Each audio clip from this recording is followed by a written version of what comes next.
کسی نے ایک سوال کیا ہے، فجر کی فرض رکعتوں میں سورہ فلق و سورہ ناس 3 ٹائم پڑھنا کیا سنت سے ثابت ہے؟ تو دیکھیے، فجر کی فرض رکعتوں میں سورہ فلق و سورہ ناس 3 وقت پڑھنا سنت سے ثابت نہیں ہے۔ ہاں، یہ 3 وقت پڑھنا سورہ فلق، سورہ ناس اور سورہ اخلاص رات میں سونے سے پہلے ہے، وہ ثابت ہے، لیکن 3 بار فرض نماز میں چونکہ ان پہ رکعتوں میں ثابت نہیں ہے۔ آپ کو پڑھنا ہے تو ایک سورت کو آپ بار بار پڑھ سکتے کسی نماز کے اندر، اس سے مانیت نہیں ہے، انکار نہیں ہے، بٹ آپ کسی خاص مقصد سے نہ پڑھے کہ 3 بار پڑھنے سے کسی نے بتا دی یہ فضائل ہے، وہ سب درست نہیں۔ لیکن آپ کو نماز لمبی کرنا ہے اور آپ چاہ رہے ملٹیپل ٹائم ایک ہی سورہ ریپیٹ کریں، مسئلہ نہیں ہے اس کے اندر، ٹھیک۔ اس سے اچھا سورہ اخلاص، سورہ فلق، سورہ ناس تینوں پڑھیے آپ، ایسے ایک سے زیادہ بھی سورت پڑھ لمبا کرنے کے لیے تو وہ تو ٹھیک ہے، لیکن کسی مخصوص نیت سے کہ فجر اٹھ کے 3 بار فجر کی فرض نماز میں اگر یہ پڑھے تو یہ مسئلہ حل ہوتا۔ حدیث بھی اس سورت کے تعلق سے، سورہ فلق اور سورہ ناس کے تعلق سے آپ نے فرمایا ان 2 سورتوں سے بہتر پناہ مانگنے والی کوئی سورت نہیں، ان 2 سورتوں سے بہتر، ان 2 سورتوں۔ آپ صلی اللہ علیہ وسلم بیمار ہوئے، خود پڑھتے تھے سورہ فلق سورہ ناس، بخار آیا جو آپ کا آخر مرض تھا، خود نہ پڑھ سکے تو کیا کہا اپنی زوجہ محترمہ سے، عائشہ رضی اللہ عنہا سے، تم پڑھ کے دم کرو۔ نبی اکرم صلی اللہ علیہ وسلم پہلے کچھ دعائیں پڑھا کرتے تھے، حسن اور حسین کو نظر نہ لگے، بولے نظر بد۔ جب سورہ فلق سورہ ناس آئی، صحابہ بولتے وہ آپ نے دعائیں چھوڑ کے سورہ فلق سورہ ناس پڑھ کے دم کرنا شروع کر دیا۔ تو بخار آیا، بیمار ہوئے تو آپ نے یہ پڑھا، بچوں کو نظر نہ لگے تو آپ نے یہ صورتیں پڑھی۔ آندھی اور طوفان آتی تب بھی آپ یہ 2 صورتیں پڑھتے ہیں، آندھی اور طوفان آگی سفر میں، قل اعوذ برب الفلق اور قل اعوذ برب الناس آپ تلاوت کرتے آندھی اور طوفان سے۔ جادو ہوا تو جادو کا علاج اسی سے کیا گیا، سورہ فلق اور سورہ ناس۔ کتنی عظیم صورتیں ہیں، کتنی۔ بسم اللہ الرحمن الرحیم۔ یہ بڑا ہی فتنوں کا دور ہے یاد رکھیے، اور اس فتنوں کے دور میں ہم دیکھ رہے ہیں مختلف قسم کے فتنے بس دن اور رات آ رہے ہیں۔ ایسا لگتا ہے کہ جیسے بارش کے خطرے برستے ہیں تو ویسے فتنے ہم پر آ رہے ہیں، مطلب جس طرح سے بارش ہوتی ہے اور ایک کے بعد ایک خطرے اس کے مسلسل برستے رہتے ہیں، تو اس طرح سے ہم دیکھ رہے ہیں فتنے، فساد، برائیاں، حالات جو ہے مختلف قسم کے، مطلب مختلف قسم سے یا تو لوگ آزمائے جا رہے ہیں یا تو پھر جو ہے ان پر عذابات ہم دیکھ رہے ہیں۔ یاد رکھیے، چونکہ اللہ رب العزت ظاہر سی بات ہے 2 ہی چیزیں ہوتی ہے، یا تو خوش ہوتا ہے قوموں سے اور جن سے وہ راضی ہوتا ہے اور خوش ہوتا ہے تو ان کو آزمائش میں ڈالتا ہے، اور یا تو پھر اللہ سزا دیتا ہے ان لوگوں کو جن سے وہ ناراض رہتا ہے اور جس پر اس کا غصہ اور غضب ہوتا ہے۔ یاد رکھیے، تو لہٰذا ہم جس دور سے گزر رہے ہیں بڑا فتنوں کا دور ہے، یاد رکھیں۔ تو اس دور کے اندر وہ کیا اعمال ہے جو مجھے اور آپ کو کرنا ہے تاکہ یہ زندگی اچھے سے گزر جائے اور مرنے کی بعد کی جو زندگی، ہماری آخرت کی زندگی جو اچھی گزرے۔ تو آئیے 10 پوائنٹس کی شکل میں آج آپ کے سامنے، آج جس دور سے ہم گزر رہے ہیں تو اس دور میں کرنے والے کیا اعمال ہوں گے جو مجھے اور آپ کو کرنا ہے۔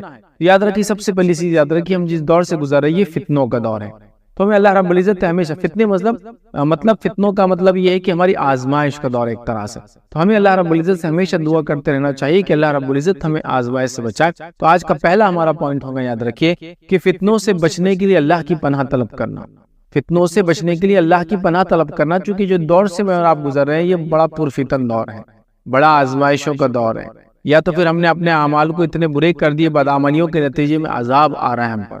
اگر ہماری آزمائش ہے تو ہم کو صبر کرنا ہے، اور اگر ہم پر عذاب ہے تو اپنے اعمال کو تبدیل کرنے کی ہمیں کوشش کرنا ہے۔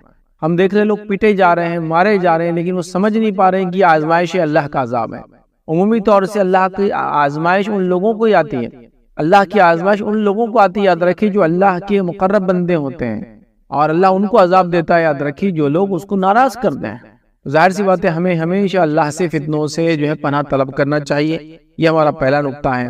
نبی اکرم صلی اللہ علیہ وسلم کے تعلق سے آتا ہے، جو ہے زید بن ثابت رضی اللہ عنہ فرماتے کہ اللہ کے رسول صلی اللہ علیہ وسلم نے ایک بار یہ ارشاد فرمائی، مسلم کی روایت ہے، آپ نے فرمایا اور کہا کہ اعوذ باللہ من الفتن ما ظہر منها وما بطن۔ آپ صلی اللہ علیہ وسلم نے صحابہ سے آ کر کہا کہ اے لوگو، تم اللہ سے پناہ مانگو، کن چیزوں سے؟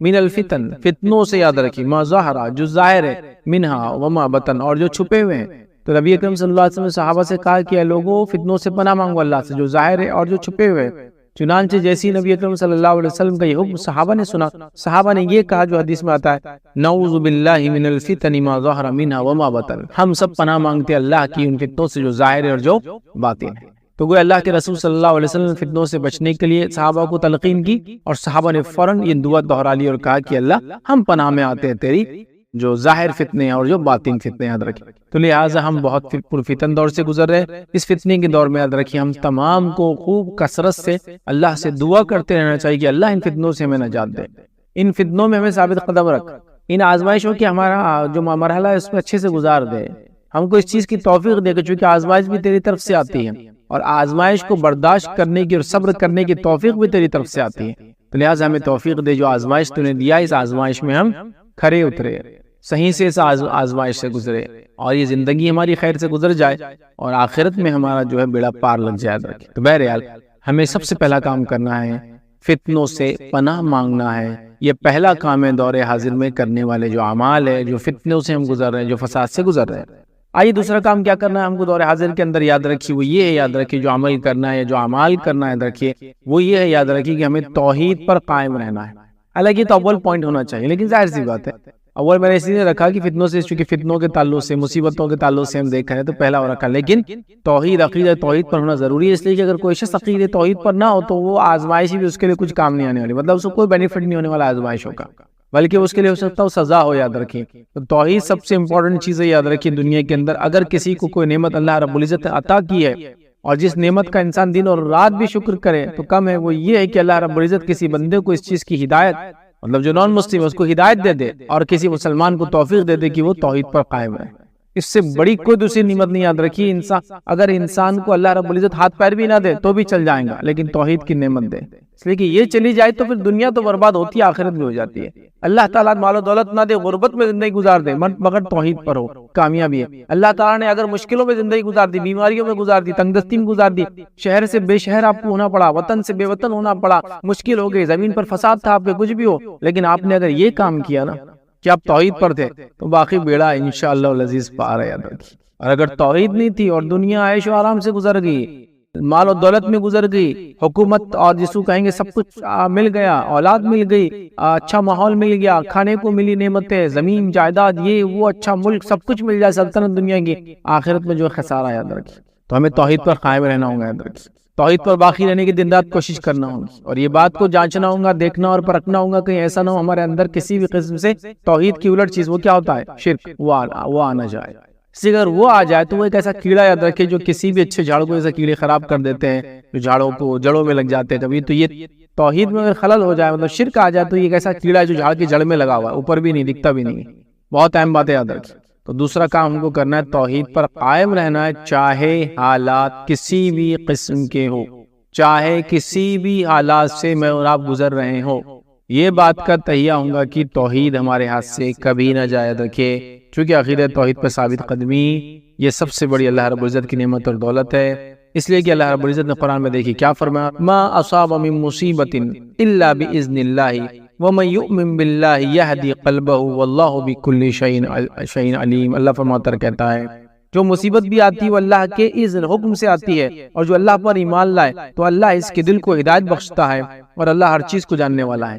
تو ہر مصیبت اللہ کی طرف سے آتی ہے، لیکن جو شخص ایمان لائے اللہ پر، مطلب توحید پرست ہو، تو آزمائش اللہ کی طرف سے، اگر ہم توحید پر ہوں گے اس آزمائش میں تو اللہ کیا کریں گے، ہمارے دل کو ہدایت بخشیں گے۔ یاد رکھیں ہمیں اس مصیبت، اس مشکل، اس پریشانی، اس جو آفت یا بلا ہم پر وہ لاتا ہے، جو آزمائش لاتا ہے، اس میں ہم کو ثابت قدمی ملیں گی۔ یاد رکھیں تو اللہ نے خود فرما دیا کہ اللہ کی طرف سے مصیبت آتی ہے، لیکن اللہ تعالیٰ کسی کے دل کو اگر ہدایت دے دے، کسی بندے کو ایمان پر رکھ دے تو بہرحال اس کے اللہ کی بڑی نعمت ہے، اور اللہ رب العزت جو ہے دل کو ہدایت بخشتا ہے، اور اللہ ہر چیز کو جاننے والا ہے۔ تو ظاہر سی بات ہے ہم کو یاد رکھیے توحید پر رہنا ہے، اور شرک جیسی بری اور خطرناک بیماری ہمارے اندر کبھی نہ آئے۔ اور یہ بات بھی میں رکھ دوں، یاد رکھیے کسی بھی عمل کو قبول ہونے کے لیے 3 کنڈیشن علماء لگاتے ہیں، سب سے پہلا توحید پر ہو، دوسرا خالص نیت سے کرے، اور تیسرا سنت کے مطابق ہو تو عمل قابل قبول ہے۔ یہ جنرل رولنگ ہے، جنرل اصول ہے، آپ یاد رکھ لیجیے۔ تو یہاں پہلا پوائنٹ بھی آ گیا اس کے اندر، یہ کہ جو اعمال کی قبولیت کی ضروری ہے توحید، کوئی انسان کتنا بھی عمل کرے توحید پر نہ ہو، اخلاص کے ساتھ بھی کرے اور سنت کے مطابق بھی کرے تو فائدہ نہیں ملے گا۔ کوئی انسان کتنا بھی جو ہے سنت کے مطابق کام کرے لیکن توحید پرست نہ ہو تو اس کو فائدہ نہیں ملے گا۔ کوئی انسان توحید پرست بھی ہو، سنت کے مطابق کام کرے، لوگوں کو دکھانے کرے تو بھی فائدہ نہیں ہوگا۔ تینوں چیزوں کا کمبینیشن ہے، یاد رکھیے کوئی بھی عمل کا قبولیت۔ تو یہ ہمارا سیکنڈ پوائنٹ تھا کہ ہم توحید پر ہو، یاد رکھیے۔ پہلا فتنوں میں ہم جو ہے اللہ رب العزت سے ہمیشہ دعا کرے کہ اللہ حفاظت کرے، دوسرا توحید پر یاد رہے۔ آئیے تیسرے پوائنٹ کی طرف بڑھتے ہیں، وہ کیا عمل ہے ہم کو کرنا اس دور میں، جس دور سے میں اور آپ گزر رہے ہیں۔ یاد رکھیے وہ عمل یاد رکھیں، کتاب اللہ اور سنت رسول اللہ صلی اللہ علیہ وسلم کو مضبوطی سے تھام لینا ہے۔ کتاب اللہ اور سنت رسول اللہ صلی اللہ علیہ وسلم کو مضبوطی سے تھام لینا ہے۔ یہ بات میں نے کیوں کہی؟ کیونکہ اس سے پہلے کا جو پوائنٹ تھا اس کے آخر میں نے جو کہا کسی بھی عمل کی قبولیت کے لیے 3 کنڈیشن ضروری ہے، توحید پر ہو، اخلاص نیت سے کیا ہے، سنت کے مطابق کیا جائے. تو کتاب و سنت یاد رکھیے، کتاب و سنت یاد رکھیے، اس کو ہم کو تھام لینا ہے مضبوطی کے ساتھ. اگر کتاب و سنت کو ہم نے مضبوطی سے نہیں تھاما، یاد رکھیے، تو اللہ رب العزت ہمیں ہدایت اور رہنمائی نہیں دے سکتا، چونکہ ہدایت اللہ کی کتاب میں ہے. قرآن میں اللہ نے کیا فرمایا سنیے، قرآن کا حکم اللہ فرماتا ہے، کہتا ہے قد جاءکم من اللہ نور و کتاب مبین. اللہ فرماتا ہے کہ اللہ کی طرف سے تمہارے پاس جو ہے نور اور کتاب مبین، کھلی کتاب آ گئی. مطلب قرآن نور ہے، ہدایت ہے، اور کھلی کتاب آ گئی. تمہارے پاس اللہ کی طرف سے نور اور ایسی واضح کتاب آ چکی ہے جس کے ذریعے اللہ تعالیٰ ان لوگوں کو سلامتی کے راہوں کی طرف ہدایت دیتا ہے جو اس کی رضا کی اتباع کرتے ہیں، اور اپنے حکم سے اندھیروں سے نکال کر روشنی کی طرف لے جاتا ہے، اور صراط مستقیم کی طرف ان کی رہنمائی کرتا ہے. تو یہاں اللہ رب العزت نے واضح کر دیا کہ ہمارے پاس قرآن کی شکل میں نور آ گیا اور کھلی کتاب آ گئی. اللہ اس کے ذریعے جو اس کے راستے میں چلتا ہے ان کو ہدایت دیتا ہے. تو گویا قرآن وہ کتاب ہے، یاد رکھیے، ہمارے لیے کتاب ہدایت ہے. اگر اس کو ہم چھوڑ دیں گے تو یاد رکھیے دنیا میں کوئی کامیابی کا راستہ نہیں ہے. اکثر لوگ ہم دیکھتے ہیں اس کتاب کو چھوڑنے کے نتیجے میں دنیا میں ذلیل اور گمراہ ہوتے ہیں، اور آخرت میں یاد رکھیے بہت ہی سخت انجام ہوں گا. یاد رکھیے، تو لہٰذا ہمیں چاہیے کہ قرآن کو ہم تھام لیں، قرآن کو اپنی زندگیوں کے اندر لے آئے، اور قرآن کے مطابق مکمل طور سے میری اور آپ کی لائف گزرے. یہ سب سے امپورٹنٹ ہے، یاد رکھیے. چلیے آگے بڑھتے ہیں، فورتھ پوائنٹ کی طرف بڑھتے ہیں، جو آج کی جدید دور میں جو فتنوں کا دور ہے، جو جس طرح کے حالات سے گزر رہے، کیا عمل ہم کریں. فورتھ کام کو کرنا ہے، دینی علم کو خوب حاصل کرنا ہے. توحید کا علم ہم نے دیکھ لیا، ضروری ہے توحید پر رہنا، اور اس کا علم ہوگا تو رہیں گے ہم. اس کے بعد کتاب و سنت کے مطابق عمل ہم نے دیکھ لیا. یاد رکھیے اب ہم جو پوائنٹ دیکھ رہے ہیں وہ دینی علم کو حاصل کریں، مطلب من جملہ اسلام کا نالج گین کریں. یاد رکھیے یہ بے حد ضروری ہے، اس لیے کہ علم جو ہے نور ہے. یاد رکھیے، دیکھیے میں آپ کو مثال دیتا ہوں. علم کی مثال کیا ہے؟ اگر ایک جگہ اندھیرا اور آپ لکڑی لے لے اس سے اندھیرے میں چلائے تو کیا اندھیرے کو مار لائیں گا اس سے؟ نہیں. لیکن اگر اسی اندھیرے میں آپ چھوٹا سا بلب جلا دے تو وہ روشنی اندھیرے کو ختم کرنا شروع کر دیتے. تو علم یہی ہے، علم نور ہے. مطلب دنیا میں اندھیرا ہے، اگر اللہ رب العزت اپنی شریعت کو نازل نہ کرتا تو انسان تو کبھی ہدایت تک نہیں پہنچ سکتا، ہے نا. تو ظاہر سی بات ہے علم نور ہے. دین اور شریعت کا علم میں یہاں خاص طور سے کہہ رہا ہوں، اور اس کے علاوہ دنیاوی علم بھی اس میں شامل ہے. لیکن سب سے اول دین اور شریعت کا خوب علم حاصل کرے، یہ بے حد ضروری. یاد رکھیے یہ وقت کی ضرورت ہے. یاد رکھیے آج لوگوں کو بیسیکلی طہارت کے ایشوز نہیں معلوم ہے، اس کے مسائل نہیں معلوم ہے نا. طہارت بنیادی چیز ہے، اس لیے کہ اس کے بغیر نماز روزہ مطلب جس کو کہیں گے نماز نہیں ہوتی. یاد رکھیے، ہے نا. ہم جانتے ہیں اس تمام چیزوں کو، حج وغیرہ اس پر ڈیپینڈ ہے. طہارت وغیرہ کے مسائل یاد رکھیے، قرآن کی تلاوت اس سے جڑی. یاد رکھیے بہت سارے احکام ایسے تو اسلام چاہتا ہے ذہنی طہارت ہو، مطلب ذہن پاک ہو، خیالات پاک ہو، جسم پاک ہو، کپڑے لباس پاک ہو، اطراف کا ماحول پاک ہو، محلے پاک ہو مسلمانوں کے، ہے نا. تو بہرحال ہمیں جو ہے دینی علم حاصل کرنا ہے. ہم دیکھیے بنیادی طور سے دینی علم اتنا ہم میں کمزور ہے کہ اگر نماز میں اگر وہ رکعتیں زیادہ ہو جائے، کم ہو جائے، کوئی رکن چھوٹ جائے نماز کا، تو کیا کرنا ہے ہم کو پتہ نہیں. بس لوگ جو بول رہے ہیں ہم وہ کر لے رہے ہیں، لیکن ہم کو نہیں پتا کہ سسٹمیٹیکلی مجھے اور آپ کو کیا کرنا چاہیے جب اس طرح کا کوئی واقعہ ہو جائے تو ہمارے ساتھ. تو بہرحال یہ بڑی سوچ کی چیزیں یاد رکھیے، اس معاملے میں بہت گہرائی سے ہم کو سوچنا ہے. یاد رکھیے، اور ہمیں جو ہے اس چیز پر عمل کرنا ہے، دینی علم کو حاصل کرنا ہے. یاد رکھیے اس لیے کہ یاد رکھیے اللہ رب العزت نے یہ حکم سورہ توبہ میں دیا، صحابہ کے تعلق سے آتا ہے. سورہ توبہ سورہ نمبر 9 آیت نمبر 122 میں اللہ نے دیکھی کیا فرمایا. کہا اللہ نے فرمایا پھر ایسا کیوں نہ ہوا کہ ہر فرقے میں سے کچھ لوگ دین میں سمجھ پیدا کرنے کے لیے نکلتے تاکہ جب وہ ان کی طرف واپس لوٹتے تو اپنے گھروں کو برے انجام سے ڈراتے، اس طرح شاید وہ برے کاموں سے بچتے رہتے. مطلب ایسا کیوں نہیں ہوا کہ صحابہ جہاں جن علاقوں سے تھے وہ کیوں نہیں آئے اور دین کا علم کیوں نہیں حاصل کیا، تاکہ وہ علم حاصل کرتے دین کا اور پھر جا کر اپنے گھر والوں کو سکھاتے. تو گویا یہاں حکم دیا گیا کہ دینی علم کے لیے نکلو، سیکھو اور جا کر سکھاؤ، ہے نا. نبی اکرم صلی اللہ علیہ وسلم نے فرمایا، بہت مشہور روایت ہے، طلب العلم فریضۃ علی کل مسلم، کہ علم کا حاصل کرنا ہر مسلمان کے لیے فرض ہے. یاد رکھیں اس کی طلب رکھنا، اس کی طلب رکھنا، اس کی سوچ رکھنا، اس کی کوشش کرنا ہمارے لیے بے حد ضروری ہے. یاد رکھیے آج ہم دیکھتے ہیں لوگ جھوٹی نبوت کا دعویٰ کر رہے ہیں اور اچھے خاصے مسلمان ان کے فالوورز بن جا رہے ہیں. لوگ جو ہے انکار حدیث کر رہے ہیں، مطلب ایک فتنہ ہی بہت بڑا کہ نبی اکرم صلی اللہ علیہ وسلم کی سنت کا انکار کر رہے ہیں اور لوگ اس کو مان لے رہے ہیں. یہ کہہ رہے ہیں کہ قرآن تو بڑا ہے تو ہم قرآن کو کیسے حدیث سمجھیں گے، لہٰذا ہم صرف قرآن کو مانیں گے. اور لوگ بڑے ہاں ٹھیک ہے بس صحیح بات ہے، اور لوگ دیکھ رہے آپ دیکھ رہے پھر انکار حدیث کر رہے ہیں، مطلب حدیث کو چھوڑنے کے فتنے میں پڑ چکے ہیں، صرف قرآن کو ہمارے لیے کافی کہہ رہے ہیں. حالانکہ نبی اکرم صلی اللہ علیہ وسلم نے اس بات کی وضاحت کر دی تھی حدیث میں کہ ایک زمانہ آئے گا تم میں سے کچھ لوگ تکیوں سے ٹیک لگا کر بیٹھیں گے اور کہیں گے جو اللہ کی کتاب میں حرام ہے وہ حرام ہے، اور جو اللہ کی کتاب میں حلال ہے وہ حلال ہے. ٹھیک ہے، تو آپ صلی اللہ علیہ وسلم یاد رکھو جن چیزوں کو میں بھی حلال قرار دوں حرام قرار دوں، یہ ویسے ہی جیسے اللہ کی کتاب میں حلال و حرام قرار دیا ہے۔ لیکن آج ہم دیکھ رہے ہیں لوگ فتنے میں پڑ رہے، کیوں؟ علم کی کمی کی وجہ سے، طہارت کے مسائل نہیں معلوم، روزے اور نماز کے مسائل نہیں معلوم۔ جو لوگ ریگولر نماز پڑھ رہے ہیں ان کو یہ نہیں پتا کہ نماز میں سجدے سہو اور وغیرہ وغیرہ وغیرہ کے مسائل کیا ہے۔ یہ بہت ہائی ٹائم ہے اندر کی۔ ہم یہ سب گمراہیوں سے، اندھیروں سے، فتنوں سے، فساد سے اگر نکلنا چاہتے ہیں تو دین کا علم حاصل کریں اور اس کو عام کر دیں ہر طرف۔ لوگ اپنے دین کو سمجھتے ہو، اس کے مسائل، اس کی باریکیوں کو جانتے ہو، اور وہ باتیں جو ایک فرد کے لیے جاننا بے حد ضروری ہے، موٹی موٹی جو باتیں جس کو کہیں گے، جیسے فرائض کو ادا کرنا، تو فرائض کو ادا کرنا سب کے لیے ضروری ہے، تو اس کے بارے میں اس کے مسائل جاننا سب کے لیے ضروری ہے۔ کب ہوتے ہیں، کب نہیں ہوتے، کیسے ہوتے، کن حالت میں چھوڑ سکتے، کن حالت میں کر سکتے، اگر کر رہے ہیں تو کب توڑ سکتے، اگر توڑے تو کفارہ کیا ہوگا، فدیہ کیا ہوگا، اس کی قضا کیا ہوں گی، سب معلوم ہونا چاہیے۔ لیکن آج ہم دیکھیں کچھ بھی نہیں پتا ہے لوگوں کو۔ تو میں نے یہاں تک دیکھا کہ حج کو جاتے ہیں اور اچھی خاصی تبلیغ رقم میں بھر کے حج کو جاتے ہیں، اور انہیں حج کے مسائل کے بارے میں 100 روپے کی کتاب خریدی کبھی پڑھی نہیں۔ اگر کوئی کہے کہ بھائی حج کے مسائل پہ کوئی کتاب خرید لو تو ان کو جان پہ آتا رہے اتنا پیسہ کہاں خرچ کریں گے، 2-2 4-4 لاکھ حج کے لیے کرتے ہیں، لیکن 200 کتاب لے کر مسائل کو جاننے کی کوشش نہیں کرتے۔ بے حد ضروری ہائی ٹائم ہے دینی علم کو ہم خوب عام کریں اور اس کو حاصل کریں۔ آئیے 5واں کام جو ہم کو کرنا ہے اس دور میں، یاد رکھیے، وہ یہ مسلمانوں کی جماعت میں شامل رہنا اور تفرقے سے اجتناب کرنا، مطلب اختلاف سے بچنا ہے۔ مسلمانوں کی جماعت میں شامل رہنا ہے اور تفرقے بازی سے، جس کو ہم کہیں گے لڑائی جھگڑے سے، آپس میں اختلاف پیدا کرنے سے بچنا ہے۔ اس لیے کہ یاد رکھیے توحید کے بعد جو سب سے عظیم نعمت ہے جو اللہ ایک بندے پہ کرتا ہے وہ اتحاد ہے۔ آئیے اس کی دلیل میں آپ کے سامنے رکھتا ہوں کہ توحید کے بعد سب سے اہم نعمت اللہ تعالیٰ کی اتحاد ہے۔ روایت اس طرح سے کہ اللہ کے رسول صلی اللہ علیہ وسلم نے فرمایا کہ شیطان اس بات سے مایوس ہو چکا ہے کہ نمازی اس کی عبادت کریں گے، ہے نا، مطلب توحید پر اصل اس کی عبادت نہیں کریں گے، اس سے مایوس ہو چکا ہے، لیکن وہ اس بات سے مایوس نہیں کہ ان میں جھگڑا لگائیں گا۔ تو پتہ ہی چلا کہ شیطان توحید پرست لوگوں کو اپنی عبادت تو نہیں کروا سکتا، لیکن جب عبادت نہیں کروا سکتا تو دوسرا کام کیا کریں گا، وہ اختلاف ڈالیں گا۔ تو اس لیے میں نے کہا توحید کے بعد سب سے امپورٹنٹ چیز کیا ہے، اتحاد ہے۔ اور شیطان کیا کر رہا ہے، توحید میں اگر خلل نہیں ڈال سکتا تو سیکنڈ پارٹ میں جا رہا ہے، اور سیکنڈ سٹیپ کیا ہے اس کی، اختلاف ڈالنا۔ اس لیے میں نے کہا کہ توحید کے بعد سب سے امپورٹنٹ چیز اتحاد ہے۔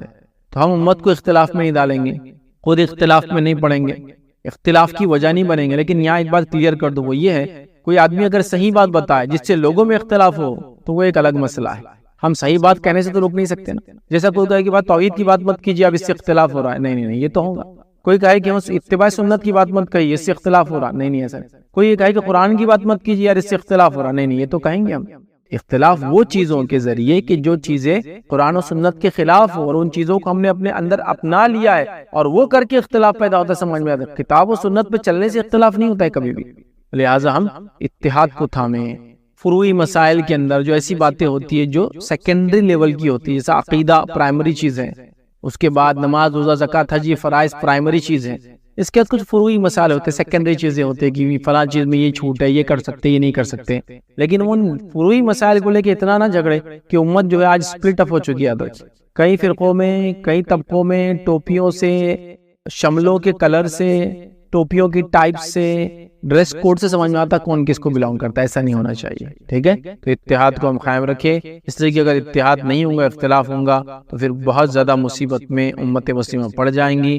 اور میں سمجھتا ہوں اتحاد کے فائدے کیا ہے، زیادہ بتانے کی آپ کو ضرورت نہیں ہے۔ چھوٹی موٹی مطلب جس کو کہیں گے چھوٹی کلاسز کے اندر بھی جب ہوتے ہیں نا تو ایک واقعہ بتایا جاتا ہے، ایک باپ ہوتا ہے مرنے سے قریب ہوتا ہے، اس کو 5-7 بیٹے رہتے ہیں، سب کو 2-2 لکڑیاں لاؤ بولتا ہے، پھر ایک لکڑی ہاتھ میں لو بولتا ہے، سب کو بولتا ہے توڑو، سب توڑ دیتے ہیں۔ پھر سب کو بولتا ہے وہ ایک لکڑی جو دوسری لائے تھے سب جمع کرو، اس کا گٹھا بناؤ، اب توڑو، تو نہیں توڑتا ہے۔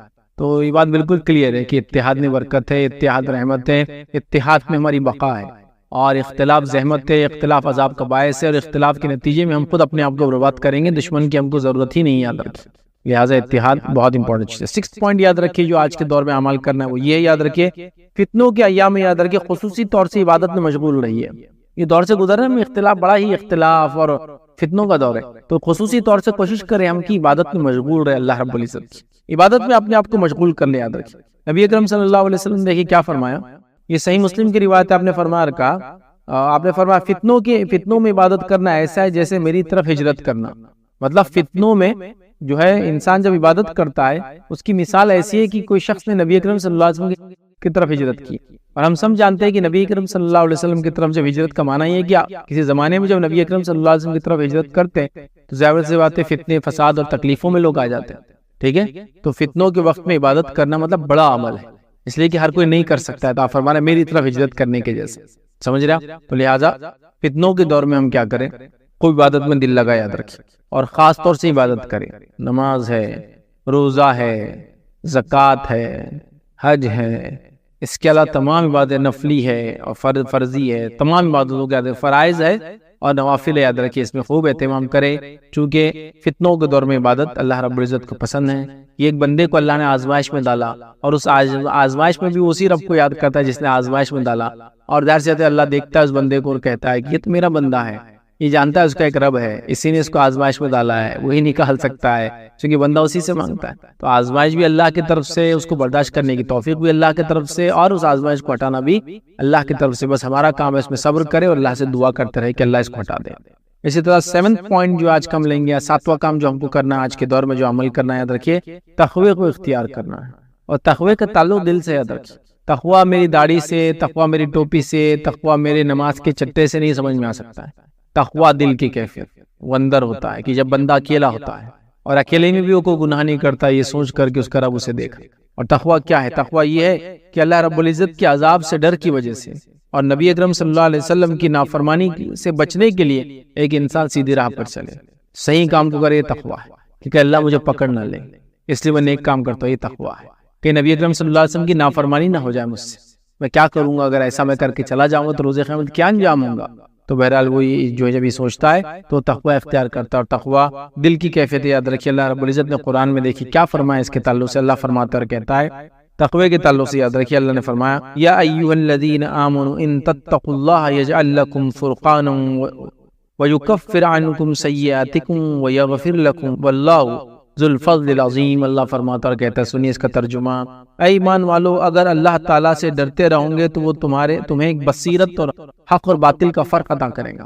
اے لوگو جو ایمان لائے ہو، کیا فرمایا یا ایھا الذین آمنوا ان تتقوا اللہ، اگر تم اللہ سے ڈرو گے تو اللہ تعالیٰ تم کو کیا کریں گے؟ یجعل لکم فرقانا، تمہیں فرق عطا کرنے والی چیز عطا فرمائیں گے. اور وہ کیا ہوں گی؟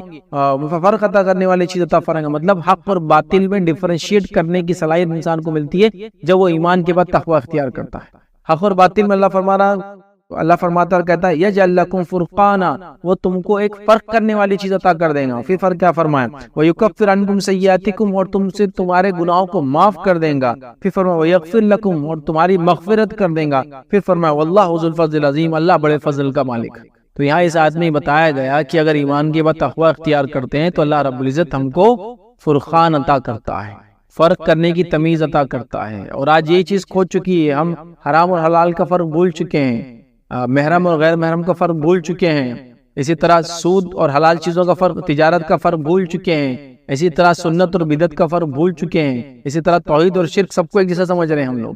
تو فرقان جو ڈیفرنشیٹ کرنے والی چیز ہے، جو کسوٹی ہے، جو کرائٹیرین ہے، وہ تب ملیں گا جب ایمان لانے کے بعد ہم تقوی اختیار کریں گے تو اللہ ہم کو فرقان عطا کریں گا. اور فرقان عطا کرنے کے نتیجے میں کیا ہوگا معلوم آپ کو؟ اللہ رب العزت ہم کو سمجھ دے دے گا قرآن، مطلب اچھائی برائی کی، اور اس کے بعد ہمارے گناہوں کو معاف کریں گا، ہماری مغفرت کریں گے. اللہ بڑے فضل کا مالک ہے، اللہ کے لیے تمام چیزیں آسان ہیں. تو میں سمجھ رہا ہوں تقوی اختیار کرنا کتنا امپورٹنٹ ہے، اس بات سے واضح ہو رہا ہے. یاد رکھیں ہمیں تقوی اختیار کرنا چاہیے اللہ رب العزت کا. یاد رکھیے ہر حال میں، یاد رکھیں ہر حال میں، چاہے میں لوگوں کے سامنے ہوں، چاہے میں اکیلے میں ہوں، چاہے مجھے کوئی دیکھ رہا ہے، چاہے مجھے کوئی دیکھ نہیں رہا ہے، میں اپنے ہر بار ایسے رہوں. جیسے مثال کے طور پہ ایک آدمی جا کے کسی ہال میں بیٹھا ہے تو وہ کیسا بیٹھتا ہے؟ جب CCTV کیمرہ لگا ہوتا ہے. اور کیسا بیٹھتا ہے جب وہ نہیں ہوتا ہے؟ لیکن اگر آپ کو یہ بتاؤ کہ CCTV کیمرہ ہمیشہ لگا ہے تو آپ صحیح کام کرتے ہیں نا، غلطیوں سے بچتے ہیں. اسی طرح یاد رکھیے اللہ رب العزت CCTV تو ایک بڑی ہیچ مثال ہے.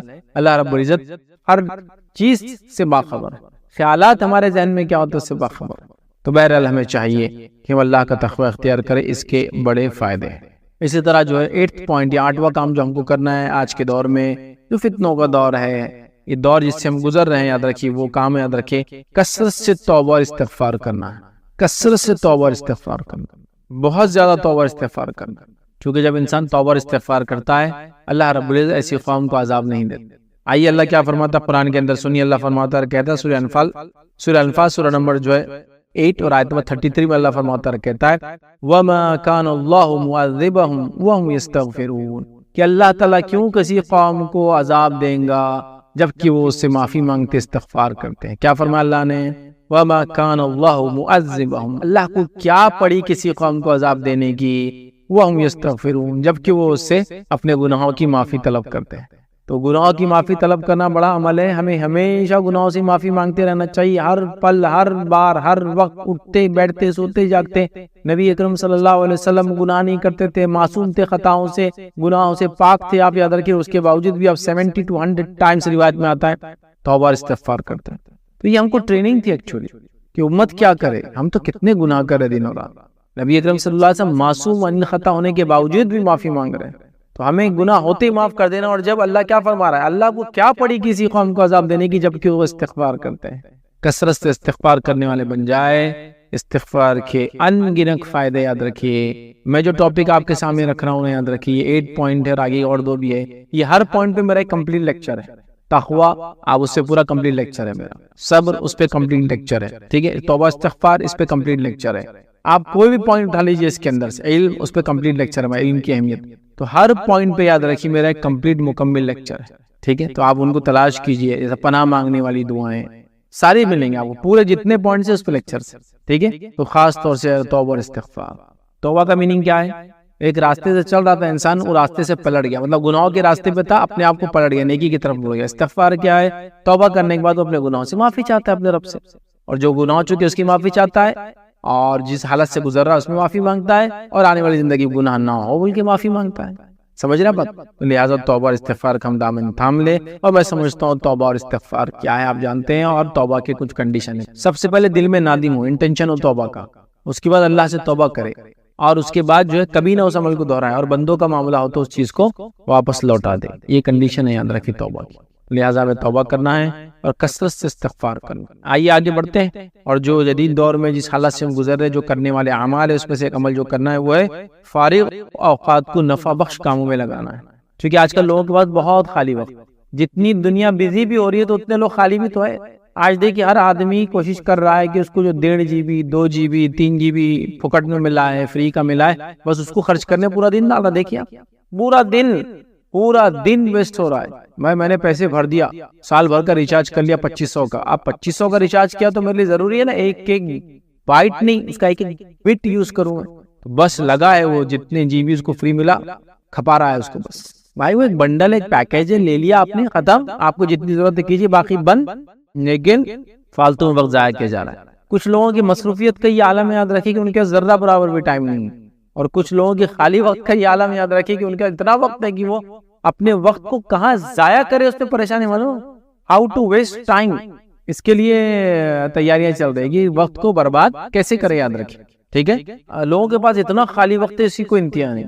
ہم اپنے خالی وقت کو، فارغ اوقات کو نفع بخش کاموں میں لگائے، دین اور دنیا کے فائدے میں لگائے، دین علم حاصل کرے، دنیا بھی حاصل کرے، دین پر عمل کر کے عبادتیں کرنے کا معاملہ کرے، اور دنیا کا علم حاصل کر کے دنیا میں کچھ حلال کمانے کا وہ کرے، لوگوں کو فائدہ پہنچانے کی کوشش کرے، ماحول کو صاف کرنے کی کوشش کرے، اطراف میں علم پھیلانے کی کوشش کرے، خود علم حاصل کرے، دوسروں کو علم دے، لوگوں کے لیے سماجی خدمت کرے، لوگوں کی ہیلپ کرے، مدد کرے، تعاون کرے، جو کچھ ہو سکتا ہے۔ بہت امپورٹنٹ ہے، یاد رکھیے آج امت مسلمہ کے پاس خالی وقت اتنا زیادہ ہے، نوجوان یوتھس کے پاس خاص طور سے، اسپیشلی جو ایجوکیشن میں آج کل تو اسکولنگ ایجوکیشن بھی آن لائن چل رہا ہے، کالج وغیرہ بھی آن لائن چل رہے ہیں، بچے 2 سال سے اسکول اور کالج کی صورت نہیں دیکھے یاد رکھے، لیکن یہ 2 سال میں کیا کنسٹرکٹیو کیا، بس ایک چیز کی کہ انسان نے اپنے جسم پہ چربی چڑھا لیا 2 سال میں، بس پڑھے ہیں، بس کھا رہے پی رہے اور اوبیس بن گئے، کوئی ہنر نہیں، کوئی فن نہیں، کوئی ایکسٹرا کیریکولم ایکٹیویٹی نہیں، کوئی اسکل ڈیولپمنٹ نہیں، کچھ بھی نہیں، خالی وقت کو برباد کرے۔ تو اپنے خالی وقت کو صحیح کاموں میں لگاؤ، اللہ کے ذکر میں لگاؤ، تلاوت قرآن میں لگاؤ، اللہ کی عبادت میں لگاؤ، اسکول کالج کا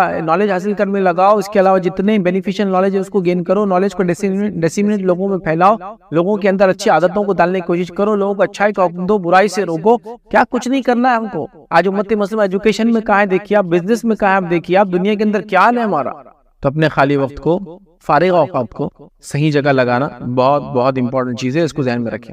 آئیے 10واں اور آخری پوائنٹ جو میں آپ کے سامنے آج رکھوں گا وہ یہ ہوں گا، جو اعمال جو ہم کو کرنا ہے، جن دور سے ہم گزر رہے ہیں، اس میں صبر کرنا اور جلد بازی سے کام نہ لینا، صبر کرنا۔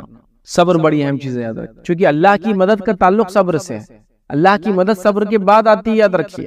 کوئی تکلیف آئی، کوئی مصیبت آئی، دکھ آئی، پریشانی آئی، فتنہ آیا، بیماری آئی، بزنس ڈوب گیا، سب کچھ ہوا، صبر کرنا ہے، نتیجہ ہے مدد آئی ہے اللہ تعالیٰ کی۔ آئیے نبی اکرم صلی اللہ علیہ وسلم کیا فرماتے ہیں، یاد رکھیے، حدیث کے الفاظ دیکھیے۔ اس طرح سے آپ صلی اللہ علیہ وسلم فرمایا اور کہا، اور یقین کر لو مدد صبر کے ساتھ آتی ہے، اور یقین کر لو اللہ کی مدد صبر کے ساتھ آتی ہے۔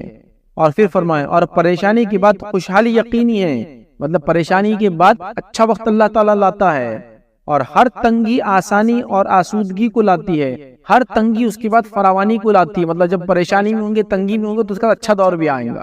تو یہاں جو بات بیان کی، اور یقین کر لو مدد صبر کے ساتھ آتی ہے، مطلب اللہ تعالیٰ کی طرف سے مدد تبھی ملتی ہے جب بندہ صبر کرتا ہے، یاد رکھیے، بغیر صبر کے اللہ کی مدد نہیں آتی، بات یاد رکھیے۔ تو ہمیں صبر کرنے والا بننا ہے، اور صبر ایک اللہ رب العزت کی طرف سے عطا کردہ بڑی عظیم نعمت ہے، یاد رکھیے۔ میں اپنے لیکچر سے بار بار کہتا ہوں، دو نعمتیں ایسی جس کو مل جائے اللہ کی بڑا جس کو کہیں گے فضل ہے اس بندے پر، پہلا ہے صبر اور دوسرا ہے شکر۔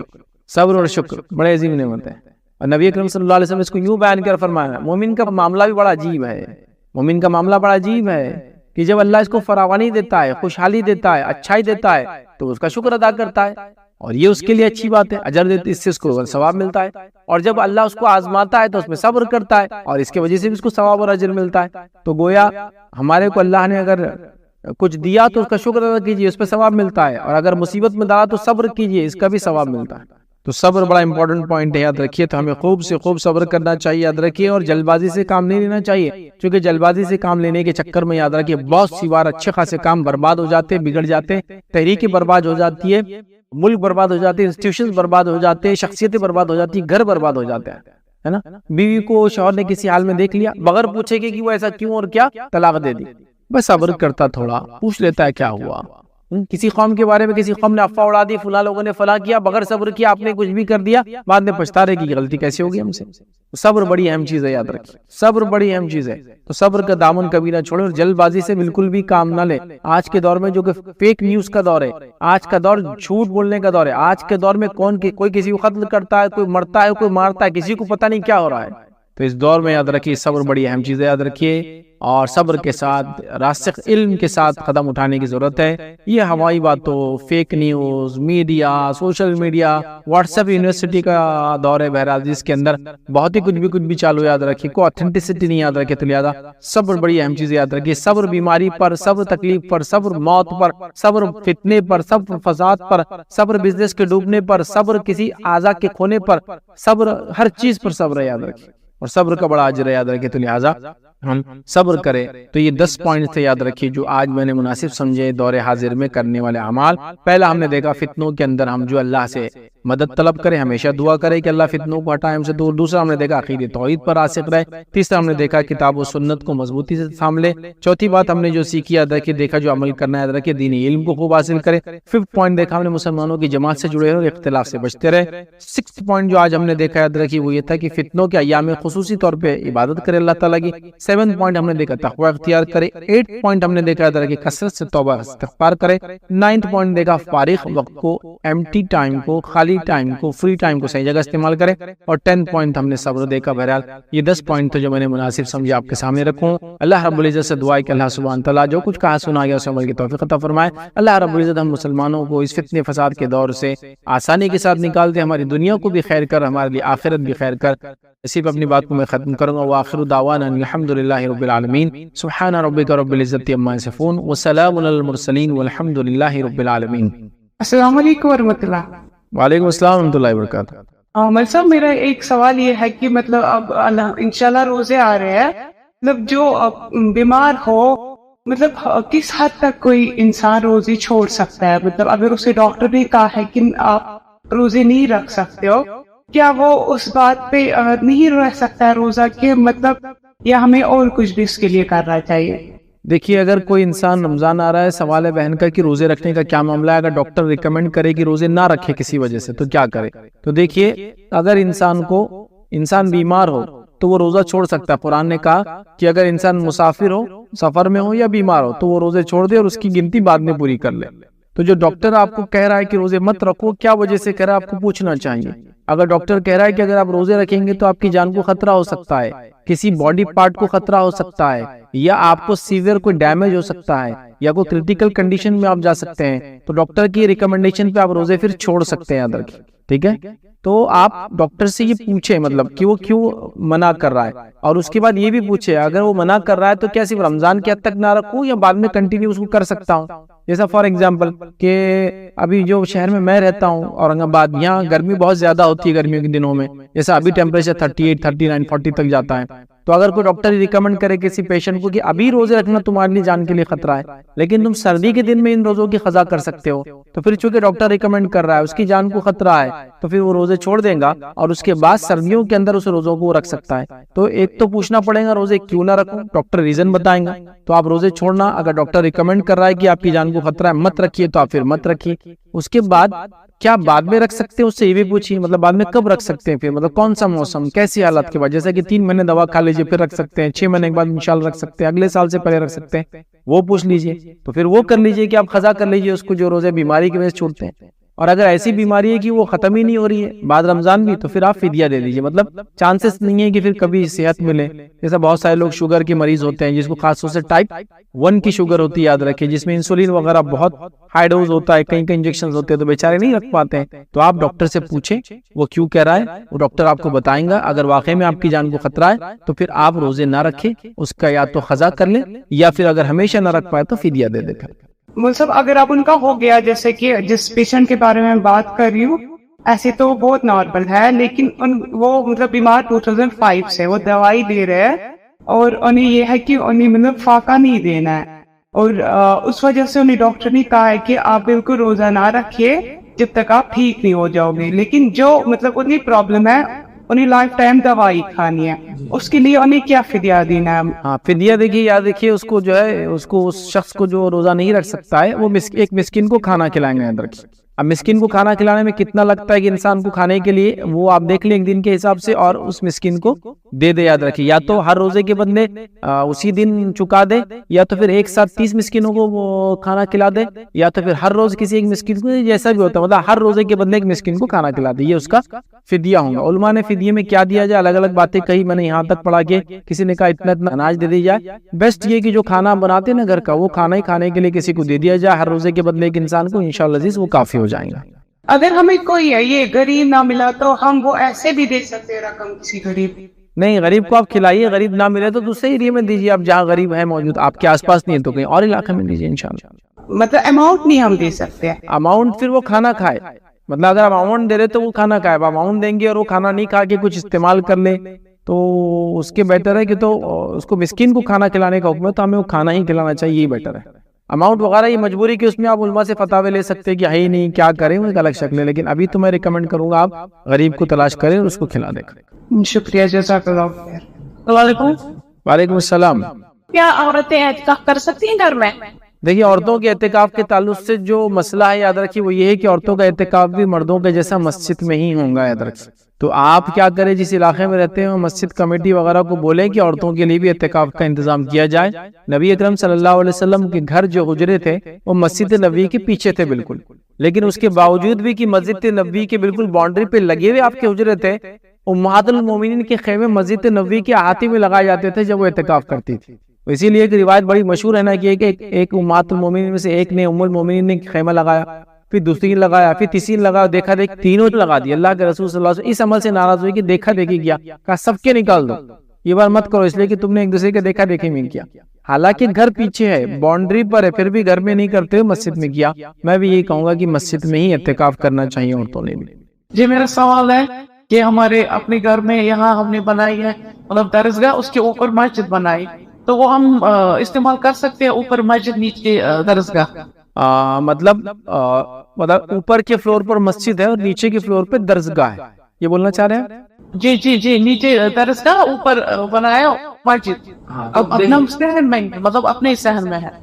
تو دیکھیے اعتکاف لیکن مسجد میں ہوں گا، یاد رکھیے، تو مطلب جو علاقہ ہے وہ مسجد کہلائے، جیسا فار ایگزامپل مسجد نبوی میں آگے مسجد تھی نبی اکرم صلی اللہ علیہ وسلم کے زمانے میں، جیسا مسجد نبوی آگے مسجد تھی اور پیچھے آپ کے حجرے تھے، بیچ میں جگہ تھی، صحن تھا، تو وہ مسجد کا ہی پارٹ تھا، تو اعتکاف مسجد میں ہے، تو اگر آپ وہ نیچے کے حصے کو مسجد کاؤنٹ کرتے تو وہاں بھی ہو سکتا ہے، لیکن اگر اس کو مسجد میں کاؤنٹ نہیں ہوتا، چونکہ آج کل کیا ہوتا ہے فلور وائز چیزیں بدل جاتی ہے. اب جیسے بڑے بڑے شہروں میں تو ایسا ہوتا ہے کہ فرسٹ فلور پر مسجد، سیکنڈ تھرڈ اور اوپر کے فلورز پہ پوری بلڈنگ میں لوگ رہتے ہیں، یا پارکنگز ہوتی ہے، یا نیچے کبھی ہوتے ہیں مسجد اور اس کے اوپر بلڈنگ ہوتی ہے، تو فلور وائز مسجد کاؤنٹ ہوں گی. تو کوئی یہ نہیں سوچ سکتا کہ مسجد کے اوپر والے فلور پہ میں اعتکاف کر لوں، وہ اس کا گھر ہے. تو اگر اس جگہ کو جو صحن ہے یا نیچے اوپر ہے اس کو مسجد میں ہی کاؤنٹ کیا جاتا ہے تو آپ وہاں بھی اعتکاف کر سکتے ہیں. بٹ اگر وہ مسجد میں کاؤنٹ نہیں ہوتا ہے تو پھر وہاں اعتکاف نہیں ہوگا. یاد رکھیے. السلام علیکم ورحمۃ اللہ وبرکاتہ. وعلیکم السلام ورحمۃ اللہ وبرکاتہ. جی استاد محترم، میں نے عالمہ کورس کیا ہے، ویسے تو عالمہ نہیں کہلاؤں گی کیونکہ اسٹوڈنٹ ہوں، مرتے دم تک اسٹوڈنٹ ہی رہوں گی. تو وہ جس میں گاؤں میں ایک یہاں پہ شادی ہوئی ہے میری، تو یہاں پہ نا زیادہ یہ بدعت، شرک و بدعت بہت زیادہ ہے، اور میں دعوت جب دینا چاہتی ہوں تو نہیں دیتے مجھے، مطلب آگے نہیں آنے دیتے، بولتے ہیں کہ یہ اہل حدیث ہے، اس کو پیچھے رکھو، یہ وہابی ہے. میرا بہت دل دکھتا ہے، مگر میں یہ کہنا چاہتی ہوں کہ روز محشر میں مجھے اس بات کا بھی سوال تو نہیں کیا جائے گا کہ آپ نے دعوت کو پھیلایا کیوں نہیں. آپ کو ایک منتخب، اللہ تعالیٰ نے مجھے چنا تھا اس کام کے لیے، تو آپ نے یہ کام آگے کیوں نہیں کیا. مگر مجھے بہت ایذا پہنچتا ہے، لوگوں سے تانے سننے پڑتے ہیں، آگے پہنچ نہیں پاتی ہوں، قرآن نہیں پڑھا پاتی ہوں باقیوں کو کہ وہ بھاگ جاتے ہیں. دیکھیے، جو آپ نے سوال کیا ہے کہ آپ جو ہے قرآن و سنت کو ماننے والے ہیں، تو لوگ آپ کو اہل حدیث کہہ کر آپ سے علم حاصل نہیں کر رہے ہیں، آپ دینا چاہتے ہیں تو آپ سے لیتے نہیں ہیں، آپ سے دور بھاگ جاتے ہیں اور آپ کو روکا جا رہا ہے. تو آپ کا سوال یہ بہن کا کہ کیا میں کوشش کر رہی ہوں تو کیا اللہ پوچھیں گا تو نہیں، میری پکڑ تو نہیں ہوگا. دیکھیے، آپ کی جو کوشش ہے بس میں آپ وہ کرتے رہیے، لوگوں کو جو رویہ اختیار کرنا وہ اختیار کرتے رہیں گے. اللہ تعالیٰ آپ کی کوششوں کو دیکھیں گا، اس کے نتیجے کو نہیں دیکھیں گا، مطلب ریزلٹ کو نہیں دیکھیں گا، آپ کی کیا شدت تھی اس کام کے لیے. تو آپ کی تڑپ ہے دل میں کہ میں یہاں کام کروں، آپ جانتے ہیں کہ یہ لوگ غلط کام کریں، آپ چاہتے ہیں کہ ان کے اندر اچھا کام کریں، بٹ وہ لوگ راضی نہیں ہیں. تو بہرحال آپ نے اپنا کام کر دیا، اب آپ مایوس نہ ہو، اور جہاں موقع ملے، جیسی موقع ملے، حکمت کے ساتھ ضروری ہے، چونکہ آپ کے علاقے میں وہ آپ کی بات نہیں مان رہے، مطلب وہ آپ کو کسی ایک طبقے یا فرقے سے کنیکٹ کر رہے ہیں، مطلب وہ سمجھ رہے ہیں کہ آپ ان میں سے نہیں ہیں، آپ اہل حدیث ہیں، آپ فلاں ہیں، آپ سلفی ہیں، ایسے ہیں. تو یہاں بڑے حکمت کے ساتھ آپ کو ان کے اندر پینیٹریٹ ہونا ہوگا اور بہت اچھے اور احسن طریقے سے ان تک بات پہنچانی ہوگی. لیکن سب کچھ کرنے کے بعد بھی اگر وہ بات کو نہ مانے، جیسا قرآن میں اللہ نے حکم دیا نا، ادعو الی سبیل ربک بالحکمۃ والموعظۃ الحسنہ وجادلہم باللتی احسن، تو ان کو اچھی اچھی باتوں، مطلب اللہ کی راہ کی طرف بلاؤ، ان کو حکمت کے ساتھ اور اچھی نصیحت کے ساتھ، اور اگر ان سے کبھی بحث مباحثہ ہو جائے حق بات بتانے میں تو اچھے انداز سے کرو. تو اگر یہ سب کرنے کے بعد بھی وہ لوگ نہ مانے تو پھر آپ چھوڑ دیں، آپ اپنے اپنا کام کر دیا، جو ان کو کرنا تھا وہ کریں گے انشاءاللہ. اللہ کے پاس آپ کی پوچھ اور پکڑ نہیں. یاد رکھیے. اسی طرح ایک بات میں یہ کہنا چاہوں گا، جو لوگ ہم سے سوال کر رہے ہیں، میں امید کرتا ہوں کہ یہ سوال جو آپ کے ہیں یہ ریکارڈ ہوتے ہیں اور مختلف پلیٹ فارمز میں جاتے ہیں، تو آپ کو اس سے کوئی مسئلہ نہیں ہوگا انشاءاللہ، چونکہ ہم لوگ بھی وائس وغیرہ آپ لوگوں کی ریکارڈ کرتے ہیں تاکہ بعد میں لوگ اس سے بینیفٹ لیں سوال جواب کی شکل میں. شکلیں تو کسی کی دکھتی نہیں، ماشاءاللہ آواز آتی ہے، تو امید کرتا ہوں آپ لوگوں کو اس سے کوئی مسئلہ نہیں ہوگا انشاءاللہ. السلام علیکم ورحمۃ اللہ وبرکاتہ. وعلیکم السلام. رمضان میں جو عورتوں کو روزے چھوڑتے ہیں، اس کی وجہ سے کیا ہم ان کی قضا شوال کے مہینے میں کر سکتے ہیں، یا جو وہ شوال کے 6 دن ہوتے ہیں وہ ہم رکھ سکتے ہیں؟ دیکھیے، سوال آیا کہ اگر خواتین کے روزے چھوٹ جاتے ہیں مینسس کی وجہ سے، حیض کی وجہ سے، تو جب بعد میں شوال میں روزے رکھتے ہیں تو کیا وہ 6 روزے کے بدلے رمضان کے روزے رکھیں، یا اگر رمضان کے روزے نہ رکھ سکے تو کیا شوال کے بھی نہ رکھیں؟ دیکھیے، ماں عائشہ فرماتی ہے کہ رمضان میں ان کے روزے چھوٹ جاتے تھے، امہات المومنین کے روزے چھوٹ جاتے تھے، اور وہ فرماتی ہے کہ اگلے سال، مطلب آنے والے سال کا رمضان قریب آ جاتا، مطلب شعبان آ جاتا، اور تب ہم ان روزوں کو مکمل کرتی. تو پتہ چلا ایک طرح سے 11 منتھس لگ جاتے ان کو، جیسا کہ رمضان میں چھوٹتے، پھر اگلا پورا رمضان سے لے کر تو شوال سے لے کر تو شعبان آ جاتا، تب وہ کہتی تب تک کچھ روزے باقی رہتے تھے. تو اس کا مطلب یہ ہوا کہ وہ لوگ بھی شوال میں روزے کسی وجہ سے نہیں رکھ پاتے تھے، لیکن یہ بات تو ہم کو پتا ہے کہ محرم کے روزے رکھتے تھے 9-10 کا، اسی طرح ذوالحجہ کے روزے رکھتے تھے 9 کا خاص طور سے، ہے نا، تو دوسرے روزے رکھتے. تو پتہ یہ چلا کہ آپ چاہے تو یہ بھی کر سکتے کہ شوال کے اندر آپ کے قضا روزے پہلے کریں پھر شوال کے روزے رکھیں، یا آپ کو ایسا بھی کر سکتے کہ آپ شوال کے روزے پہلے رکھ لیں، کیونکہ شوال کے روزے شوال سے جڑے ہوئے 6 روزے شوال میں رکھنا ہے، تو اور باقی حالانکہ رمضان کی قضا کو تو آپ کو سال بھر ہے، جو آپ کو بیٹر لگے کرے. مطلب آپ کو لگتا ہے کہ ابھی شوال کے 6 رکھ لوں پھر اگلے مہینے میں رمضان کے رکھ لوں گی، یہ بھی چلیں گا.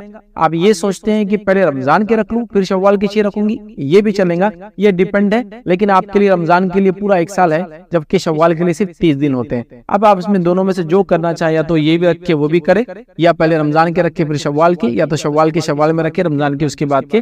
لیکن اس بات کو یاد رکھے کہ آنے والے رمضان سے پہلے اس کو کر دینا ہے. جیسے کہ اگر یہ رمضان میں روزے چھوٹتے ہیں تو آنے والے شعبان تک آپ کو اس کو رکھ لینا چاہیے. السلام علیکم ورحمۃ اللہ. وعلیکم السلام ورحمۃ اللہ وبرکاتہ. جی اپنا سوال بتائیں. استاد جی میری ماں گزر گئی ہے 2017 میں، تو استاد اب مجھے جانا عمرہ پہ، بٹ پہلی بار جا رہی ہوں، میں نے اس سے پہلے کبھی نہیں کیا عمرہ. تو میں نیت یہ کر رہی ہوں کہ میں ان کے بدلے کروں گی، کیا میں ان کے بدلے کر سکتی ہوں؟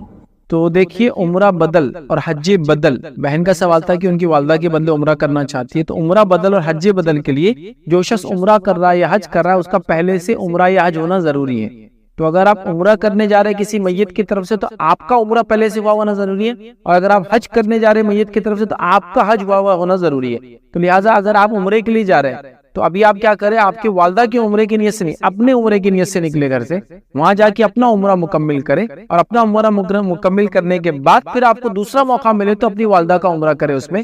لیکن آپ والدہ کی نیت سے نہ نکلے اگر آپ کا عمرہ نہیں ہوا ہے تو.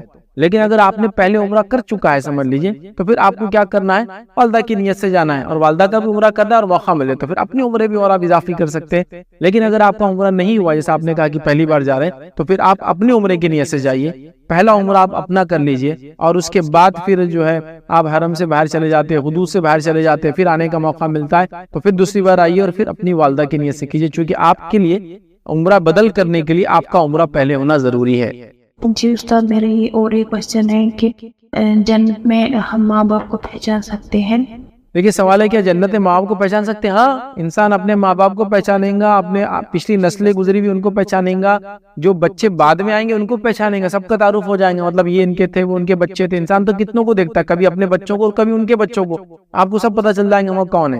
بلکہ روایت میں آتا ہے جو لوگ دنیا میں ساتھ رہتے تھے وہ جنت میں بھی ساتھ رہیں گے، یاد رکھیے. تو لہذا اگر دنیا میں اپنے ماں باپ بہن بھائی کے ساتھ تھے تو جنت میں بھی انشاءاللہ ان کے ساتھ رہیں گے. تو ہاں بالکل پہچانیں گے، بلکہ ان کے ساتھ رہیں گے، یاد رکھیے. استاد مایا جس حالت میں سپنے میں آتی ہے کیا وہ اسی حالت میں حقیقت میں ہوتی بھی ہے؟ سوال آیا کہ خواب میں جو ہے سپنے میں اپنی ماں کو یا اپنے میت کو کوئی دیکھ رہا ہے اور اس میں اچھی حالت میں دیکھ رہا ہے یا بری، تو کیا واقعی میں ان کی حالت اچھی بری ہوتی؟ واللہ عالم، یہ ہم کو نہیں پتا. ایک بات آپ یاد رکھ لیجئے، جو خواب دیکھ کے آپ ڈر جاتے ہیں وہ شیطان کی طرف سے ہیں. تو یہ بھی ہو سکتا ہے کہ خواب میں شیطان آ کے آپ کی امی کے بارے میں برے وسوسے ڈالے، ان کو تکلیف ہو رہی ہے، ان کو عذاب ہو رہا ہے، ان کو یہ ہو رہا ہے. بالکل مت مانیے، بالکل نہیں. ہاں کوئی خواب دیکھ کر آپ خوش ہوتے ہیں تو وہ رحمان کی طرف سے، اللہ کی طرف سے. تو لہٰذا خواب میں میت جس حالت میں آتی ہے ضروری نہیں کہ آخرت میں اس کا وہی حشر ہوگا یا جنت میں ہو رہا ہے. کبھی کبھار شیطان ہم کو ورغلانے، بہکانے، ڈپریس کرنے، پریشان کرنے، سٹریس کرنے کے لیے کیا کرتا ہے، خوابوں میں آ کے کچھ بھی چیزیں بتاتا ہے. بالکل بھی اس پہ اعتماد مت کیجیے. اگر کوئی برا خواب آیا کروٹ بدل کے سو جائیے، اس پہ بالکل دھیان مت دیجیے. آتا کہ کوئی اچھا خواب آیا تو اللہ کا شکر ادا کیجیے. تو خواب میں جیسا آپ میت کو دیکھتے ویسا اس کے ساتھ ہونا بالکل ضروری نہیں، یاد رکھیے. میری ماں جو ہے وہ گزر گئی ہے بیماری کی حالت میں، بٹ مجھے آتی ہے بیماری کی حالت میں اور صرف ہوتی ہے، پریشان ہوتا ہے زیادہ. مطلب جس حالت میں وہ گزر گئی وہ مجھے اسی حالت میں سپنے میں بھی آتی ہے اور مجھے بہت زیادہ ڈپریشن ہوا ہے اب. جی دیکھیے میں وہی آپ کو کہہ رہا ہوں، یہ جو آپ کی والدہ کی بیماری کی حالت میں آپ ان کو خواب میں دیکھ رہے ہیں اور اس کے بعد آپ پریشان ہو رہے ہیں، یہ شیطان کی طرف سے. میں نے اس لیے کہا شیطان کیا کرتا ہے، خواب کے ذریعے بہت لوگوں کو تکلیف پہنچاتا ہے، اسٹریسفل کر دیتا ہے، ڈپریس کر دیتا ہے، پریشان کرتا ہے، زندگی اجیرن کر دیتا ہے، جی نہیں پاتے لوگ. تو آپ بالکل بھی اس کیفیت کو مت دیکھیے. اعوذ باللہ من الشیطان الرجیم پڑھیے، اس کو چھوڑیے، اپنی والدہ کے لیے توبہ کیجیے، استغفار کیجیے. مومنوں کا استغفار دوسروں کے لیے قبول ہوتا ہے، ایک دوسرے کے لیے. ان کے لیے توبہ کیجیے، ان کی طرف سے استغفار کیجیے، صدقات وغیرہ دیجیے، خیرات دیجیے. ان کی اچھی باتیں جو ان کے اندر تھی اس کو لوگوں سے بیان کیجیے. کوئی اچھا کام کرے گا تو اس کو آگے بڑھائیے. یہ سب بہرحال آپ کو ان کے لیے کرنا ہے، لیکن یہ آپ ان کی وہ کیفیت دیکھ کے بالکل ڈپریس نہ ہو. اس کو بالکل شیطان کا وسوسہ سمجھ کے چھوڑ دیں اس کو. جزاک اللہ خیر. السلام علیکم. وعلیکم السلام ورحمۃ اللہ وبرکاتہ. جن کمانا جائز ہے کہ نہیں، مطلب موقع کو اپنے ساتھ رکھنا؟ بھائی کا سوال ہے کیا موکل کو جو جن وغیرہ ساتھ ہو رکھنے کا لوگ دعویٰ کرتے ہیں وہ رکھنا جائز ہے؟ نہیں.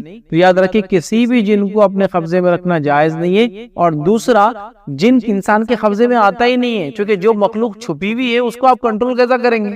جیسا میں وہ انسان ہوں، میں دکھتا ہوں، گوشت پوش کا بنا ہوں، جن تو دکھتے بھی نہیں. اب جو دکھتا نہیں میں بول رہا ہوں میرے قبضے میں، وہ بولتا ہے آپ کو آپ کے قبضے میں، وہ ہوتا نہیں لیکن آپ کے قبضے میں. وہ دعویٰ کرتا ہے کہ وہ آپ کے قبضے میں، لیکن وہ آپ کو اپنے قبضے میں رکھ کے کام لیتا ہے عام طور سے.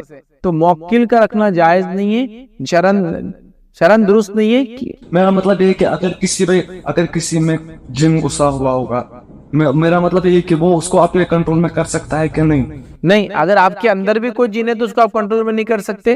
مطلب کنٹرول میں کر سکتا ہے کیا؟ آپ یہ کوشچن کرنا چاہ رہے کہ میں ایسا کروں کیا، یا ایسا ہو سکتا ہے تو میں کروں، تو مت کیجئے، اس لیے کہ اللہ نے ان کو آزاد بنایا، ہم کو آزاد بنایا. وہ اپنی زندگی جیے، ہم اپنی زندگی جیئیں گے انشاءاللہ. تو اس کو کنٹرول میں مت کیجئے، بس اس کو یہ کہیے کہ آپ کے جسم سے نکل جائے، اگر وہ آپ کی بات سنتا ہے یہ کافی انشاءاللہ. السلام علیکم سر. وعلیکم السلام ورحمۃ اللہ. میرا سوال یہ ہے کہ روزہ فرض ہونے کی کیا شرائط؟ دیکھیے روزہ فرض ہونے کے لیے کہ انسان جو ہے مسلمان ہو، عاقل ہو، عقل والا ہو، مطلب پاگل وغیرہ نہ ہو، بالغ ہو، یاد رکھیے، تو اس کو روزہ اس کے اوپر فرض ہے. پھر چاہے وہ مرد ہو، چاہے عورت ہو، چاہے آزاد ہو، چاہے غلام ہو، سب رکھیں گے روزہ. پھر یاد رکھیے، تو لہٰذا بالغ ہو، مسلمان ہو پہلے تو، پھر بالغ ہو، اڈلٹ ہو، مطلب اسلامکلی جب نماز فرض ہوتی تب روزہ بھی فرض ہو جاتا ہے، یاد رکھیے. اور اس کے ساتھ ساتھ جو ہے وہ عقل مند بھی ہو، یاد رکھیے، تو بس اس پہ روزہ ہو جاتا ہے. پھر باقی سب کنڈیشنل ہے کہ بیمار نہ ہو، مسافر نہ ہو، تو کنڈیشنل. لیکن یہ تین چیزیں اگر ہو جائے تو روزہ انسان انشاءاللہ عزیز رکھ سکتا ہے. السلام علیکم وعلیکم السلام ورحمۃ اللہ وبرکاتہ. سر یہ جو آن لائن پیسے کمانا، آن لائن ٹریڈنگ کر کے کسی بھی ایپ سے، سر یہ جائز ہے یا نہیں؟ دیکھیے آن لائن ٹریڈنگ کر کے ایپ سے پیسے کمانا جائز بھی اور ناجائز بھی. یہ ڈیپینڈ ہے کہ کیا ایپ ہے اور کیا ٹریڈ ہو رہا ہے. مطلب جیسا کہ اب کوئی بول رہا ہے کہ میں جوئے کا ایک ایپ ہے اس کو پروموٹ کر رہا ہوں، تو مجھے اس میں کوپن ملتا ہے، اس میں انسینٹیو ملتا ہے، اس کے پیسے ملتے ہیں، اس میں ارننگ ہوتی ہے، تو جائز نہیں ہے. سمجھے آپ؟ تو ایپ بھی جائز ہو اور جو پروڈکٹ سیل کیا جا رہا ہے وہ بھی جائز ہو، تو پھر آپ کی انکم جائز ہے. جیسا کہ میں نے کوئی مارکیٹ کھول رکھا ہے اور ایپ کے تھرو میں پروڈکٹس بیچتا ہوں، تو پروڈکٹس بیچنا جائز ہوا. لیکن ایپ کے تھرو پروڈکٹ بیچتا ہوں لیکن حرام پروڈکٹ بیچتا ہوں، تو ایپ جائز ہوا، پروڈکٹ حرام ہوا. تو ایپ کا بھی جائز ہونا ضروری ہے، پروڈکٹ کا بھی جائز ہونا ضروری ہے. تو ایپ کے تھرو پروڈکٹ بیچنا، سیل کرنا، چیزوں کو خرید و فروخت کرنا، ریفرلس لینا، لیکن جائز چیزوں میں، جیسا کہ میں کسٹمر کو ریفر کروں گا آن لائن تو مجھے اس کو کچھ چارج ملے گا، یہ جائز. لیکن حرام چیزوں کو، حرام ایپس کو، حرام چیزیں اس میں ٹریڈ ہو رہی ہے، بک رہی ہے، تو یہ بہرحال بالکل بھی جائز نہیں ہوگا. یاد رکھیے جیسے بٹ کوائن وغیرہ ہیں، ان پہ مطلب پیسے لگانا کبھی کم ہوتے کبھی اوپر ہوتے، ان سے دیکھیے بٹ کوائن وغیرہ کے تعلق سے میرا ایک اس میں تفصیلی جواب ہے، آپ اس میں میرے نام سے ڈالیے bitcoin crypto currency advocate Faiz Syed. تو میں نے اس میں تفصیلاً دیا ہے، میں نے بتایا بھی، اس میں کنڈیشنل چیزیں ہیں کچھ. آپ اگر وہ دیکھیں تو میں سمجھتا ہوں اور زیادہ کلیئرلی آپ کو آنسر ملیں گا. بس جنرل اگر سینس میں کہوں تو فی الوقت انڈیا کے اندر اگر آپ رہتے ہو تو انویسٹ نہ کریں، یہ آپ کے لیے بہتر ہے. لیکن ایسی جگہیں جائیے کرنسی کی فارم میں ہے، اس میں انویسٹ ہو رہا ہے، ایک الگ بات ہے. لیکن انڈیا میں نہ یہ کرنسی ہے، نہ اس میں ابھی انویسٹمنٹ یہاں انڈیا میں ہو رہا ہے، بلکہ گورنمنٹ تو اس میں ٹیکسز وغیرہ اور کافی اس کی اسٹرکٹ رولس اینڈ ریگولیشن رکھ رہے ہیں. اوائڈ کیجیے. میں نے اس میں ایک تفصیلی جواب دیا ہے، آپ اس کو میرے نام سے اگر سرچ کریں تو آپ کو مل جائے گا انشاءاللہ. جزاک اللہ خیر. السلام علیکم استاد. وعلیکم السلام ورحمۃ اللہ وبرکاتہ. کیا جب ہم نماز ثنا پڑھتے ہیں نا، کیا یہ ہمیں ہر سلام کے بعد ثنا پڑھنی ہوتی ہے یا صرف پہلی رکعت میں؟ دیکھیے جب آپ نماز شروع کرتے ہیں بس تو پہلی بار ہی ثنا پڑھنا ہے آپ کو، پہلی رکعت میں. جب اللہ اکبر کر کے آپ نے ہاتھ باندھا، سبحانک اللہم و بحمدک، پہلی بار ہی آپ کریں گے. باقی رکعتوں میں آپ کو ضرورت نہیں ہے، سب دوسری، تیسری اور چوتھی میں. میرا مطلب ہے کہ کیا سلام کے بعد ثنا پڑھنا چاہیے؟ سلام کرنے کے بعد ثنا نہیں ہے، ثنا بس صرف نماز کے اندر ہے. ہاں یہ ایک دعا ہے، لیکن سبحانک اللہم و بحمدک تو آپ کو پڑھنا ہے تو پڑھیے، لیکن سنت سے نماز کے بعد خاص طور سے یہ دعا پڑھنا ثابت نہیں ہے. استاد جب ہم تحت الوضو پڑھتے ہیں تو ہم پہلے پڑھیں گے ثنا، وہ ہم 2 پڑھتے ہیں. جب ہم پھر نماز سٹارٹ کرتے ہیں کیا تب پڑھنی ہے ثنا یا نہیں؟ 2 رکعت بول رہے ہیں آپ یا 2 نمازیں الگ الگ؟ جب ہم پہلے پڑھیں گے تحت الوضو کی 2 رکعتیں تو شروع میں پڑھیں گے ہم ثنا، تو سلام کرنے کے بعد جب ہم نماز سٹارٹ کریں گے کیا تب بھی ہمیں پڑھنی ہے ثنا یا نہیں؟ ہاں ہر نماز سے پہلے اس کی پہلی رکعت میں پڑھیں گے. اب ہر نماز میں پہلی رکعت میں پڑھنا ہے. تو تحیۃ الوضو آپ نے پڑھا 2 رکعت، اس کی پہلی رکعت میں پڑھیں گے. پھر فرض نماز کے لیے کھڑے ہوئے تو پھر اس کی پہلی رکعت میں پڑھیں گے. پھر کوئی نفل پڑھ رہے تو اس کی پہلی رکعت میں پڑھیں گے. پھر کوئی سنت پڑھ رہے، موقعہ پڑھ رہے، اس کی پہلی رکعت میں پڑھیں گے. ہر نماز کی پہلی رکعت میں اس کو آپ پڑھ سکتے ہیں.